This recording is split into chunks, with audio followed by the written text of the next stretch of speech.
Current affairs के video lecture में आपका हार्दिक स्वागत है। आज के इस करंट अफेयर्स के वीडियो लेक्चर में हम तथ्यों से अलग एक आर्टिकल के ऊपर चर्चा करेंगे। ये जो आर्टिकल है ये पब्लिश हुआ है दैनिक भास्कर में और इसका शीर्षक है जहां परीक्षाएं तक नहीं होती वह फिनलैंड शिक्षा में कैसे आगे है।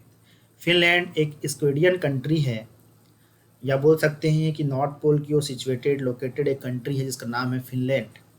तो ये फिनलैंड जो है ह्यूमन डेवलप इंडेक्स और हैप्पीनेस इंडेक्स जो कि दोनों यूएन के द्वारा पब्लिश की जाती है उसमें भी ये टॉप के पोजीशन पे है।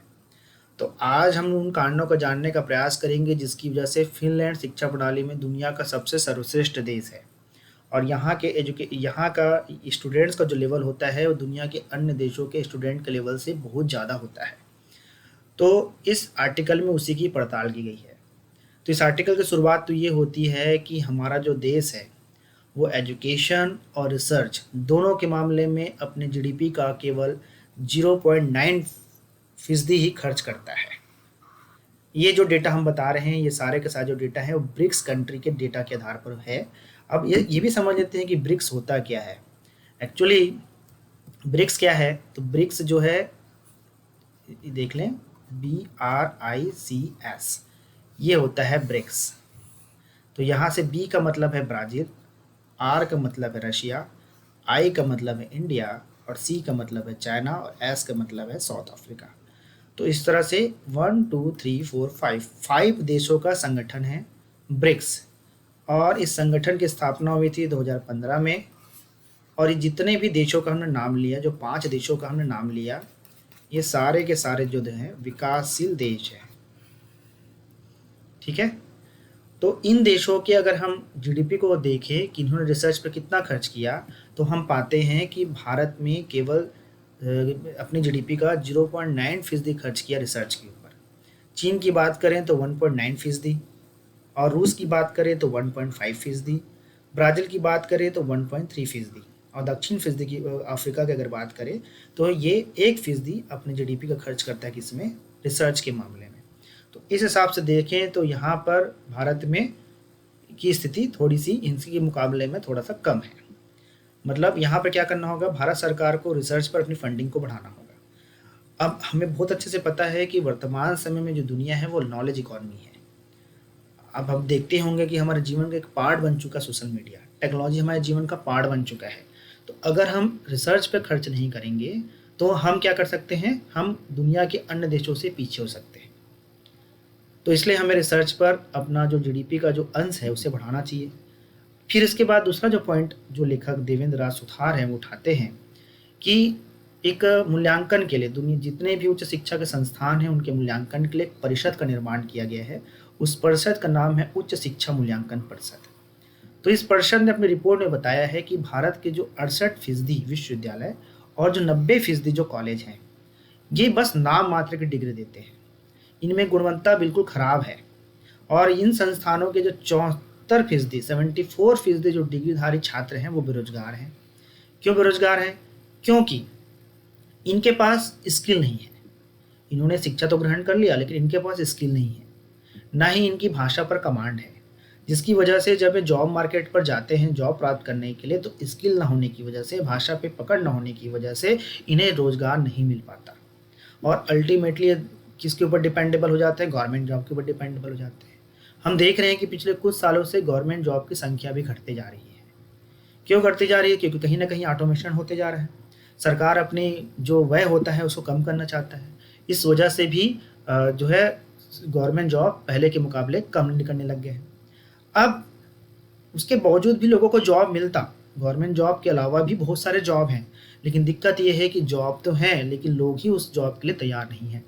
क्यों नहीं तैयार हैं? उसका सबसे बड़ा रीज़न क्या है कि हमारे जो कॉलेजेस हैं, हमारे जो यूनिवर्सिटीज़ हैं वो ऐसी शिक्षा प्रदान कर रहे हैं जो डिग्री में देखने के लिए बहुत ज़्यादा अच्छी है, वो किसी भी तरह से हमको स्किल्ड नहीं बना रही है।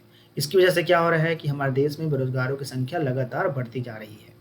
अब यही हाल किसका है? यही हाल है हमारे इस स्किल डेवलपमेंट का, स्किल एजुकेशन का। अब देखिए स्किल बहुत ज़्यादा इंपॉर्टेंट रोल प्ले करता है। यहाँ पे मैं 2 देशों का उदाहरण दूंगा, एक का मैं बोलूँगा साउथ कोरिया और एक मैं बोलूँगा इंडिया। तो साउथ कोरिया में जो स्किलधारी लोग हैं वो 98% हैं और भारत में ये आंकड़ा 2 से 5% के बीच में है। तो आप समझ सकते हैं कि अब साउथ कोरिया हमसे ज़्यादा अच्छा परफॉर्मेंस क्यों कर पा रहा है टेक्नोलॉजी के सेक्टर में, क्योंकि उसके मैक्सिमम जो युवा लोग हैं वो क्या है, स्किल्ड हैं। 98% लोग स्किल्ड हैं। और भारत में आज भी स्किल्ड एजुकेशन की जो क्वालिटी है या क्वांटिटी है वो कम है। इसकी वजह से लोग यहाँ क्या करते हैं, वो या तो अनऑर्गेनाइज सेक्टर में चले जाते हैं या छोटी मोटी कोई दुकान खोल लेते हैं और अपने जीविका अर्जन का प्रयास करते हैं। ठीक है, तो इसका कारण क्या है? इसका कारण छुपा हुआ है हमारे एजुकेशन सिस्टम में। हमारा जो एजुकेशन सिस्टम है वो केवल और केवल डिग्री देने का काम करता है। इसे क्या करना पड़ेगा? इसे 2 चीज़ों पर ध्यान देना पड़ेगा। पहला तो ये कि स्किल डेवलपमेंट करना पड़ेगा। दूसरा, भाषा पे कमांड, भाषा पे इनको कमांड प्रदान करना होगा, ताकि लोग जब जॉब के लिए जाएं तो उन्हें इन स्किल और भाषा की वजह से जॉब प्राप्त करने में आसानी हो। अब यहाँ पर जो हमारे जो लेखक हैं श्री देवेंद्र सुथार जी, वो एग्जाम्पल देते हैं फिनलैंड का। फिनलैंड में जो वहाँ की जो लिटरेसी रेट है 99.5% है, और यहाँ पर जो फिनलैंड का जो एजुकेशन सिस्टम है 100% गवर्नमेंट फंडेड है। मतलब यहाँ पर आपको कहीं भी प्राइवेट स्कूल या कॉलेजेस नज़र नहीं आएंगे। जितने भी आपको स्कूल नज़र आएंगे, जितने भी आपको शिक्षा संस्थान नज़र आएंगे, वो सारे के सारे जो शिक्षा संस्थान हैं वो गवर्नमेंट के द्वारा फंडेड हैं, 100% फंडेड है। ठीक है, और यहाँ पे जो टीचर होता है उसकी जो सैलरी है वो करीब 1.25 लाख, औसत सैलरी की बात कर रहा हूँ मैं, औसत सैलरी 1.25 लाख रुपए है। साथ ही में यहाँ का जो स्कूलिंग आवर है वो 4 घंटे से ज़्यादा का नहीं है। और इसके अलावा यहाँ जो बच्चे होते हैं उन्हें होमवर्क भी नहीं दिया जाता, होमवर्क का कॉन्सेप्ट ही नहीं है। इसके अलावा फिर यहाँ जो बच्चे होते हैं उनका जो मिड डे मील होता है वो भी गवर्नमेंट प्रोवाइड करता है। यहाँ पे कोई एग्ज़ाम नहीं होता, जैसे हमारे यहाँ 10th और 12th के बोर्ड एग्ज़ाम होते हैं वैसा यहाँ पे एग्ज़ाम भी नहीं होता। उसके बावजूद भी फिनलैंड के जो बच्चे हैं उनकी जो मैथ्स या साइंस या इंग्लिश की जो सीखने की क्षमता है वो दुनिया के अन्य देशों के लोगों से कहीं ज़्यादा है, अन्य देशों के बच्चों से कहीं ज़्यादा है ना। और यहाँ पे जो टीचर का जो पेशा होता है, टीचर का जो जॉब होता है, सबसे बेस्ट जॉब माना जाता है। और यहाँ पर अगर आपको टीचर बनना है तो आपको टीचिंग में मास्टर डिग्री की अनिवार्य आवश्यकता होती है।